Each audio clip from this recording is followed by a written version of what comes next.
Hey everyone, Mr. Mariano here. All right, guys, we made it to the fourth quarter. All right, so this is 4-1. All right, fourth quarter, first lesson during the fourth quarter. All right, so I know that we've started the Great Gatsby. We're through chapter 2. Now we have to start talking about some of the literary techniques that are used throughout this book. All right, so in chapter 2, we've gotten a lot of places so far, okay, and they're listed here, okay? We have East Egg, West Egg, the Valley of Ashes, and Manhattan. So those are the major places that we've gotten so far. We've also gotten a few hints at a couple other places that we'll talk about as we go along through this lesson, okay? But what we're going to be worried about here is drawing the map, okay? Because that's the main thing in the Great Gatsby that we need to know is where everything is.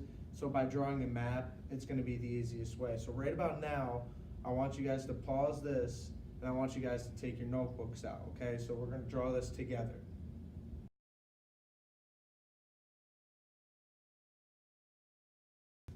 All right, guys, so hopefully you have your notebooks out now. Now what we're going to do is we're going to go through where each of the eggs are in relation to everything else that's listed, okay, and a few more things. All right, we'll start off with East Egg. Okay, you're going to start this off in like the top right corner, something like that. All right, you're just going to draw, it goes up, comes back down. Know that there's water that separates East and West Egg. Okay, so you're going to have it go back up. Okay, and the rest just kind of falls off. All right, so if you are color coding this, just know that this is water up here. Okay, all up here, this is all water. If you guys don't know what body of water that is, it is actually the Long Island Sound. Okay, so if you want to label that, that is fine. Okay, so now you know that the Long Island Sound is up here. Okay, then you have East and West Egg. All right, now that you have to put in. You don't have to put the Long Island Sound, but you need to know that this is East Egg and this is West Egg. Now through chapter 2, we've also gotten the railroad. Okay, now this might have been confusing at first, but that's why we're going to go over it now. Okay, the railroad comes underneath, okay, because it goes from the East Egg all the way to Manhattan, okay, so this connects everything. All right, so we'll just have the little railroad coming down. If you just want to mark it with slashes, as long as you know that's a railroad, okay? Understand, I'm not that creative. I think you're starting to gather that from this drawing, okay?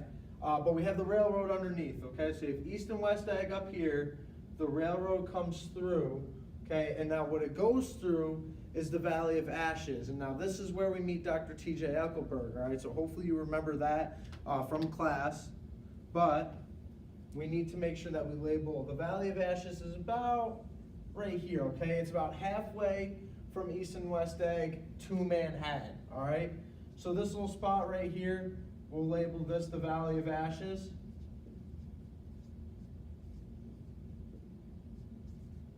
Now I didn't purposely choose red, I just kind of picked whatever marker I had up here, okay? Remember a lot about the setting of the Valley of Ashes. It's dark, it's musty, it's got ashes everywhere, okay? So hence the name Valley of Ashes. But understand that this comes from what actually happened back in the 1920s was there was a lot of wetlands in this area, and they actually took real ashes from the coal that they were burning and they placed them down to try and get rid of the wetlands. Now we know today's society, wetlands are actually very important to animals' habitats and whatnot, but that wasn't what they were worried about, and the Valley of Ashes is a fictional place in the story, okay? The setting, know that we've met the Wilsons here in the Valley of Ashes, okay? We have Tom's mistress here and her husband, George Wilson, okay, who owns the mechanic shop. Anyway, let's not get too far ahead of ourselves. Okay, so to just gather what we've gotten so far, we have East and West Egg up here. We have the railroad station that connects everything from East Egg to Manhattan. The railroad goes through the Valley of Ashes, okay, where Tom's mistress is. And then we have Manhattan way over here. Okay, it doesn't really matter what marker or whatever you're using to label, okay? But just know that Manhattan is over this way, All right, now we know what happens in Manhattan. We're not going to go through that with the setting too much today. But it's important that you know at least this much, okay? So if you want to pause it now, you can. I will go over about 2 more places though, okay? So we had the Long Island Sound up here. You did or didn't label that yet. On top of that is New Haven. Now that's what it refers to in the book as New Haven. But understand that when they say New Haven, that they're talking about Connecticut. For one, it's in Connecticut, but they're also talking about Yale, okay, the school, okay, because that is where Tom, that we've learned that Tom and Nick went to school together, okay, so they both went to Yale. So it's important that we notice if they ever say Connecticut or New Haven, they're talking about Yale and being in college and whatnot, okay. There's a couple other places that we've gotten so far. One is the West, okay, it mentions the West. When they say the West, understand that they're talking about Chicago, okay, so now it has nothing to do with the East anymore. As soon as they say West, Midwest, they're talking about Chicago, okay, so this doesn't have to be anywhere near your picture. Just understand that out west is Chicago, and then we also get mention of where, if I could spell, we also get mention of where Daisy is from, and that's in Louisville.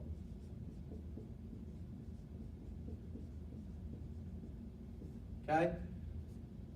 Last run through, we have these 5 important places and a few extras, okay? We have East and West Egg. See how they're next to each other, okay? So that's that juxtaposition, all right? We have East Egg in terms of old money, West Egg in terms of new money. Now I will put that down because that is important. Okay, we have old money.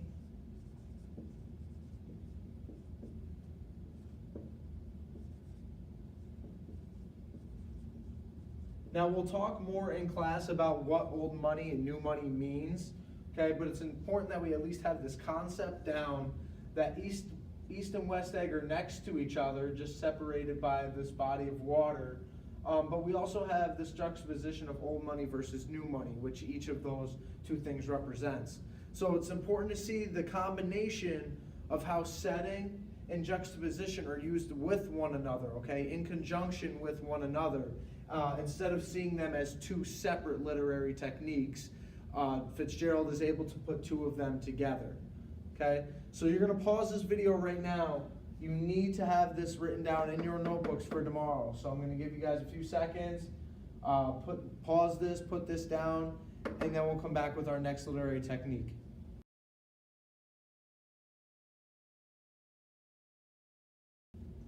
All right, everyone. So I hope that you've already gotten down the map and whatnot of the setting of the Great Gatsby so far. Now, the last literary technique for tonight that we're going to worry about is juxtaposition, okay? And a little bit smaller than that, foil. Okay, so the juxtaposition, you already have that literary technique down in your literary notes, so if you need that refresher, it should be there. Okay, foil is a type of juxtaposition. Okay, so foil focuses on 2 different characters. Okay, so it's the comparing and contrasting of 2 different characters. So what I want you guys to do tonight is I want you to work on the character trait charts that we've been doing in class. Okay, and I want you to look at characters such as Daisy and Myrtle together, okay, so how they can be foils, all right, so the comparing and contrasting of them, okay, also with Tom and George.